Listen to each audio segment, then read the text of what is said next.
അറഫയിൽ നിൽക്കാൻ ഒരാൾക്ക് സമയം കിട്ടില്ല. എന്തുകൊണ്ട്? നിങ്ങളൊരു രോഗിയായ കാരണം കൊണ്ട് എങ്കിൽ ഹജ്ജ് തന്നെ നഷ്ടപ്പെട്ടു പോകുന്നു, ഹജ്ജ് ലഭിക്കൂല. അറഫയിൽ നിൽക്കാൻ വേണ്ടിയിട്ട് എന്തായി? സമയം കിട്ടി, അറഫയിൽ നിൽക്കാൻ പറ്റുന്നുണ്ട്. പിന്നെ മറ്റുള്ള കാര്യങ്ങളൊന്നും ആ സമയത്ത് കിട്ടുന്നില്ല എങ്കിൽ അറിവ് കൊണ്ട് പരിഹരിക്കുന്ന. ഇപ്പൊ ചമ്രയിൽ ഏറ് നടത്താൻ ഇപ്പൊ ഒരാൾക്ക് പറ്റില്ലെങ്കിൽ അർത്ഥം കൊടുത്താൽ മതി, ഹജ്ജിന്റെ വാജിബാത്തിൽ ഏതെങ്കിലും ചെയ്യാൻ പറ്റും. അതേ സമയത്ത് ഹജ്ജിന്റെ ഫറളായ അറഫയിൽ നിൽക്കുക എന്നുള്ളത് മിസ്സായി പോയാൽ അറിവ് കൊണ്ടുവരെ പരിഹരിക്കൂല. അത് അറഫയിൽ നിൽക്കാൻ തന്നെ വേണം, മനസ്സിലായില്ലേ? അതാണ്.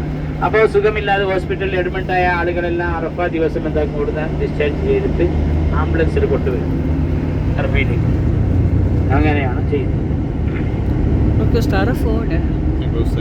ബഹുമാനപ്പെട്ട നബി സല്ലല്ലാഹു അലൈഹി വസല്ലമ തങ്ങളുടെ ജത്തുൽ വിദാഹിന്റെ വിടവാങ്ങൽ പ്രസംഗം നടത്തിയത് അൽയൗമ അക്മൽതു ലക്കും ദീനക്കും വഅത്മംതു അലൈക്കും